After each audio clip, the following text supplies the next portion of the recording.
Hey, welcome back, everybody. Time for another episode of Living Hope, our weekly journey designed to provide hope, inspiration, and education for those living with pancreatic cancer, sharing the real-life stories of those really affected by this deadly disease and how they deal with it on a daily basis. With the woman, well, she's been dealing with it so long, it's second nature. It's old hat. Roberta Luna, our 20-year survivor, welcome. Thank you. Happy to be back and happy to be 20 again for a while. Today we have a guest with us I'm very happy to have, Laurie Paolone. Laurie was diagnosed in April 2019 with stage 4 pancreatic cancer and is currently undergoing chemotherapy for a third reoccurrence. Hi, Laurie. Thank you for being here today and sharing your journey. We're really happy to see you and have you as a guest. Thank you for having me. I'm really honored to be here. Well, we're just as honored to have you. Could you give us a little bit about your life before your diagnosis? What things were like before? Before I was diagnosed, I lived a very active life, traveling, working. I love to work and working out. You know, I studied boxing and martial arts for 20 years. I even competed. So I was very active and very healthy. Loved to work. You know, I worked for my dad and then I ventured on to do my own stuff. And then this hit me and my life turned Upside down? upside down. Inside out? Inside out. I got a new life. Yes. Yeah, sometimes a new life, like a roller coaster, though, not as much fun, I think, right? Yeah, yeah. You get your ups and you get your downs. Yes. Very much so. What symptoms did you have in the beginning? In the beginning, I went out to lunch with a friend of mine, Julie, and we both had the same meal. And when I got home, I got sick. I threw up, and I was like, "Oh, that's weird." I go, "Hey, Julie, how are you feeling?" She's like, "I'm fine." I go, "Oh my God." I think I got food poisoning, and the food poisoning never went away. I went to the doctors. They said, "Oh, you have the flu. You know, you're gonna get over it," and stuff like that. So number one was throwing up. Every time I ate, I would throw up. And that happened constantly so I first is in February, and then I was diagnosed in April. So, and then when I went to the doctors continually, they said it was an ulcer. So I was living as if I had an ulcer. And then at the very end, like the last week, my stool turned white and my urine was dark, and then I started having pain. But I didn't think anything of it. I just thought, you know, if you look up the symptoms, those are the symptoms. Throwing up, white stool, dark urine, pain, you know, I did have all the symptoms. But I thought it was, you know, I had blockage. I know I had blockage because of the ulcer, you know, so I'm thinking, oh, that's why that happened. And then the day before I was in the hospital, I was really, really, really sick. You know, people are like, you know, I heard it's really painful. I had more discomfort. I wasn't taking pain medicine, you know, or anything like that. I was just like, oh, it's the ulcer, and I would, you know, I'm okay, you know. But at that Wednesday night, I was so sick. And the next morning, I found myself. I woke up in the bathroom floor. You know, I didn't even make it to the toilet to throw up. You know, it was just all there. I woke up and I was like, oh, that stupid ulcer. And I had an appointment. And so I had an appointment to go get a facial. Luckily, you know, my best friend is Helen. She's what do you call it? Cosmetologist? Yeah, you know, she does like facials. Yeah. And so yeah. And so she opens the door. You know, I was like, "Hi, Ellen." She looks at me. She's like, "Oh my God, Laura, you look horrible." And I was like, "Okay, I had a rough night last night." She's like, "No, Lori, you're yellow." And I was like, I know, okay, can you give me a oxygen facial? You know what I mean? I should brighten up after that. She's like, no, look at your eyes. She put up a mirror. My eyes were yellow. And she's like, you're jaundiced. You need to call your doctor right now. I go, it's 12 o'clock. They're going to be closed. She's like, I don't care. She picked up the phone. She's like, dial your doctor right now. Thank God for her. And so I called my doctor and he's like, get to the hospital right away. So I went to the hospital right away, and they started doing a bunch of tests, and then eventually they went the adenoscopy one, the ultrasound, and that's where they said it. They woke me up, you know what I mean? The doctor was so nice, you know, he was holding my hand, and he's like, I have such bad news for you. And I was like looking at him, I'm like, what? And I had my parents at the foot of my bed.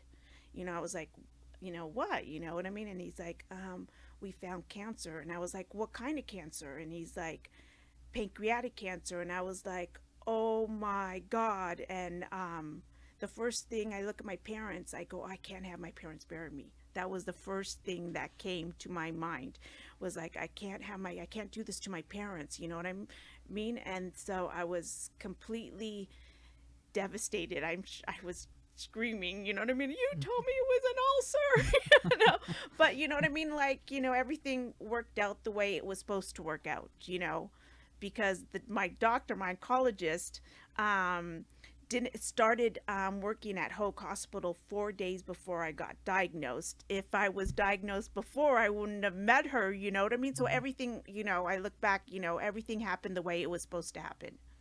Yeah, and that's the way a lot of us look at it, and that's the way it's, nothing happens by chance. It's the way it's meant to happen. So when you saw your doctor, and what was her plan? What did she want to do for your treatment? Well, of course I didn't, as soon as I met her, I go, I loved her, I want her, but my sister and my parents, we have to get other opinions. They all loved her too. So we went to go get other opinions, and they all referred to go, no, you have to go to Dr. Siri. She's like the one person that, we listened to her on this advice. I was like, okay, awesome. So, and she had a lot of hope and a lot of options for me too. All the other doctors that I saw were like, go home, put your house in order. Yeah. Yeah. You know what I mean? You're screwed. You have pancreatic cancer, and she's like, no, you know what I mean? We can treat this like you have, like, soon cancer is going to be like having diabetes. Like 100 years ago, if you were diagnosed with diabetes, you're going to die. That's the same way that they want to do with cancer. And, 3 years later, I'm still here when they told me that it's not a possibility. And thankfully that you had another doctor you didn't, that took a different course. Yes. So what treatments did she start you with? Okay, well, first I had to because I was so bad, I had to get the Whipple surgery. And can you just explain that just a little bit for people who don't know what the Whipple is? Okay, it's like a pretty intense surgery. I didn't, thank God, when I was diagnosed, my parents and my sister took away my phone, so I wasn't able to look up anything. Okay, so that was a smart thing. So they go in, I had your small intestines, they rearrange it to your large intestines. They took 30% of my pancreas, I think 20% of my liver, 20% of my stomach. It was an intense surgery. I had no idea what was I going into. When you see me going into surgery, I have video. I mean, we're singing, having a good time. It looked like I was going to a party. I had no idea what I was getting into. And then I came out of it, and then I had 6 weeks off to recoup. And then I had to do 6 months of 12 rounds of intensive chemotherapy. Yeah, it's difficult, but a lot of people mention that when they have the Whipple, it's like redoing all your plumbing. It's like plumbing, right? And my plumbing works great now, better than before. Well, Yes, that's a good thing. Yeah. What kind of changes though did you have to go through after the Whipple? A lot of people tell me I wasn't able to have the Whipple, but a lot of people tell me that there's dietary changes. There's stools are different. Just planning events and vacations and things are much different now. Yeah. The first 6 weeks was tough. Yeah. Now I can eat. I have to have enzymes. When I eat. I can't have like a big meal after. I don't have that many issues, and if I do, I forget, because I do get pancreatitis, and that's very, very, very, very painful, but I forget. You know what I mean? I'm really good at just moving forward, getting up and pushing through the pain or the situation or whatever I've been through. And maybe that's a good thing, right? Yeah, that's a good thing. Yeah. You got to take it a little bit at a time. You started some radiation, I believe.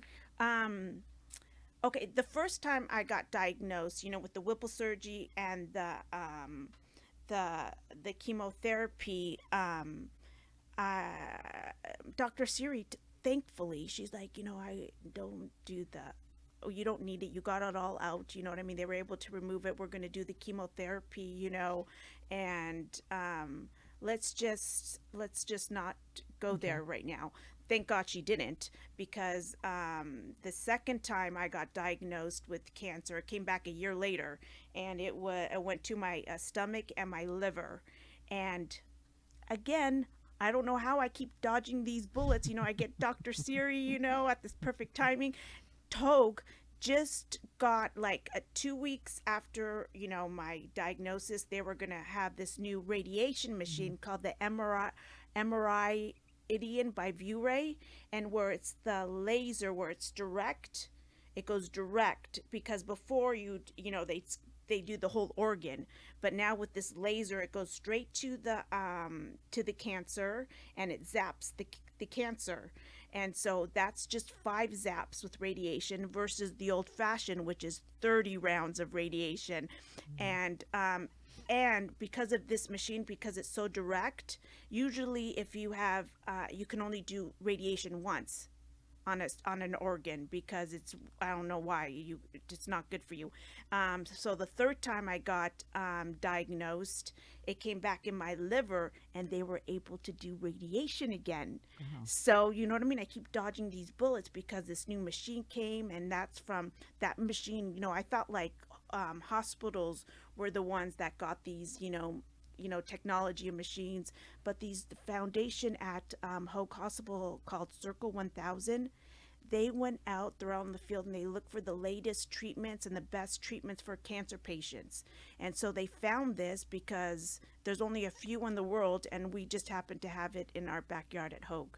And so they raised the money by this author, Kuntz. Dean Kuntz. Yeah, yes. he gave $10 million to have I that. know, So right? I didn't know people would do those kind of things, I was really shocked. Thank God for him. He's like, what an amazing person.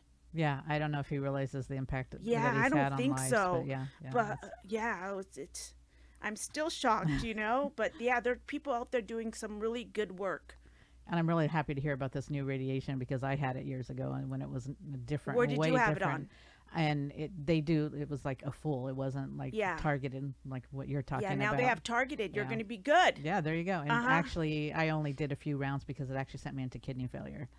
And I only have one kidney, so I have to kind of be kind to my okay. kidney, Yeah, right? yeah. So I'm Oh, glad to hear gosh. about this new machine. And I also hear you were one of the first patients Yes, to I get was to one of the use first it. patients to get to use it. I wonder if I'm the first patient who got to use it twice. I don't know. I didn't ask that question, but I'll ask. You can ask that. Well, hopefully you won't have to use it again. But when you go in just for your checkups, you can find Yeah, out. but I'm not worried about it now because I have that in my back pocket just in case I get There you cancer go. again. Yeah. I love options. There you go. The more options you have, the different roads you can travel, right? Yes. The more success you will be. Yes. That's a really good attitude to have, so keep it up. I also heard that you gave some suggestions to them for future patients. I guess I didn't know, I guess they said like, Laurie, when I came back, you helped us a lot that first time. I go, I didn't know what I did, but yeah, I was really focused. It's not easy to do because you have to hold your breath and make sure it's in that little, this little circuit. It's a target area, and you have to do it with your breath, and you see the video camera. So, you have to hold it. And then I guess, I don't know exactly what I contributed, but I guess I did. I don't know in what way. What advice would you give to patients who will be using this particular machine? Anything? It's very easy. You'll get tired afterwards because you have to do a lot of breathing and holding your breath. But there was no symptoms. I would be just tired afterwards, but I think it's because I would hold my breath, and it would be after chemo sometimes, so sometimes I didn't know if it was from the chemo or it was from the radiation. But the second time that I did do the radiation, I didn't. My doctor's like, let's skip chemo while you do this. I'm like, okay, great. And I didn't have any side effects. I didn't feel anything. The first time I did end up once your symptoms don't happen that day, they'll happen like 3 weeks or 4 weeks afterwards. Like the first time I had mouth sores, and the second time I had like inflammation on my like if you have inflammation in your body, you'll feel it in a couple weeks. It's not like you're taking pain medicine or anything like that. It's just like, oh, that's from the radiation. So the symptoms weren't bad enough at the time, then, that you were able to go ahead and continue fairly normal? Yeah, because they don't give you that much. You know what I mean? It's like, Yeah, z, z, z, You refer to pain. Where was your pain when you even when you were first diagnosed? Where were you having your pain at? My back area, Okay. but it wasn't that bad. Like I had to take pain medicine. I didn't take anything. I was like, oh, Just my suffer back. through it, huh? Yeah, I just yeah. With You know what the hardest part was for Yeah. me is okay, I was stupid enough, thankfully my parents and my sister took away my phone while I was in the hospital, but when I came back home, oh yeah, let me search up pancreatic cancer, you know what I mean? And I went into a deep depression. I was crying morning and night. I thought I have no hope. Look what they're saying to me. I was so bad that the doctors had to put me on schizophrenic medicine.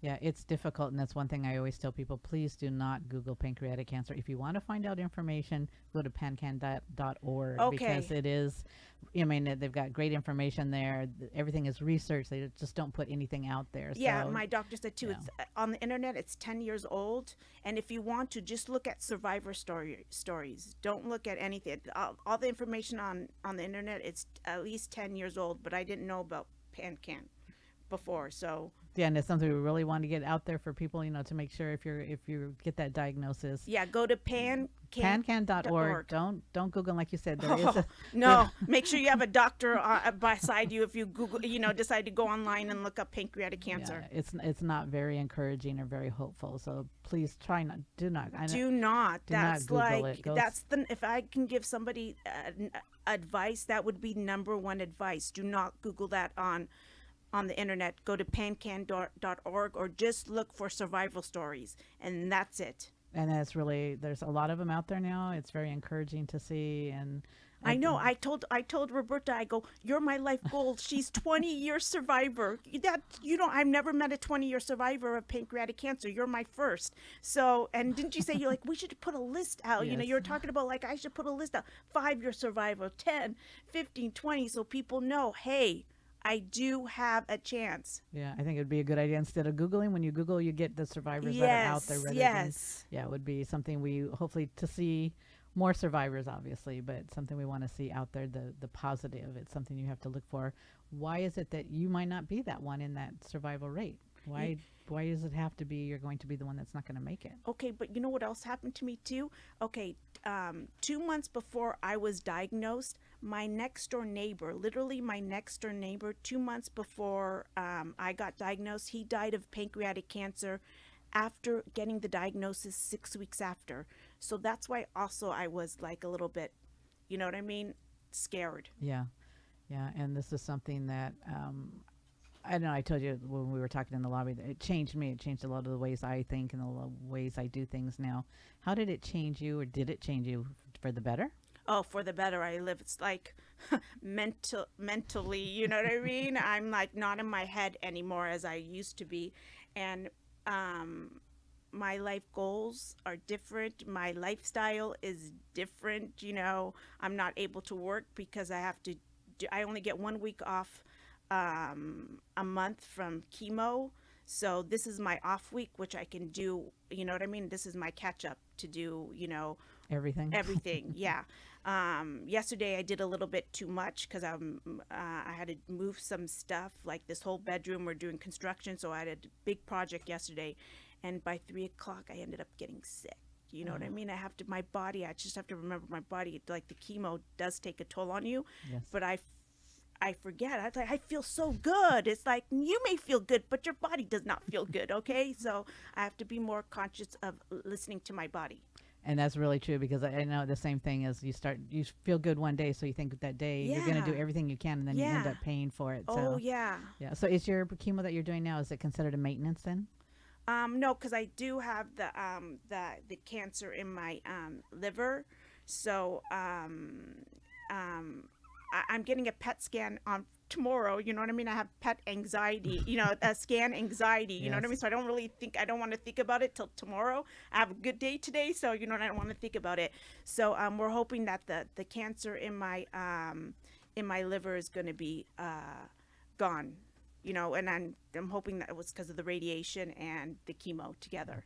Well, we're going to be praying for you and hopefully in the same thing. And like I said, you've got a great outlook, and I can't imagine. And you being a boxer, and I don't know if you noticed, but I was given boxing gloves Oh, I see it. for I my love 20th it. anniversary because Good for you. because Yes, when I it's a talk about battle. it, I talk about it as being rounds, boxing rounds. Yeah, so. same with my first round, my first chemo that I had to get. I had to do 12 rounds of chemo, and that's like a boxing match. There you go. Yeah, There and you I go. did the whole 12 rounds. Well, I may be a little wobbly, but I'm still standing after 20 rounds. Yeah, good. And you're going to continue the same way. And Yeah. I want to thank you. And just real quick, is there anything you'd like to leave the audience with before we go? Yes, I do have cancer, but I do live a really, thriving life. I'm still able to travel to Italy. This summer, I'm going to go to Italy. I have to do chemotherapy when I'm there too, but I have a doctor there. I'm going to be there for 3 months, so I can still live my life the way, you know what I mean? A good quality life. Right. And you look great, and we're really happy to have you. And again, thank you for coming and sharing your journey We're with done. us. That went by so fast. It really does, right? And we can have you come back another time and talk more about whatever you'd like to talk about. Whenever, if you need me to, give people hope, Well, I think you can do that, and I think you inspire me as well. And at the end of every episode, and you inspire me too. My life goal, 20 years. Oh, thank you. Plus 20 years plus. Plus, Let's oh, not yes, forget that. yeah. We're going to keep going. But thank you for coming. And like I said, we dedicate each episode to somebody. And today I really want to dedicate it to you because you're really a great inspiration. You're an amazing woman. And I'm just so happy to have you here and talking about your journey, and also to those that, that give so that we can have the machines that will help with, future diagnosis and future treatments. And Keep that up. my story is going to be featured in the Daily Pilot this weekend. Oh, yeah. awesome. So Wonderful. if you get the local newspaper here in Orange County and Newport Beach, they're going to have a little article. Oh, well, that's awesome. We'll put that out there as well. So Okay, thank you great. for Thank you. sharing that, and take care. We will be seeing you again soon. Okay, thank you. Thank you.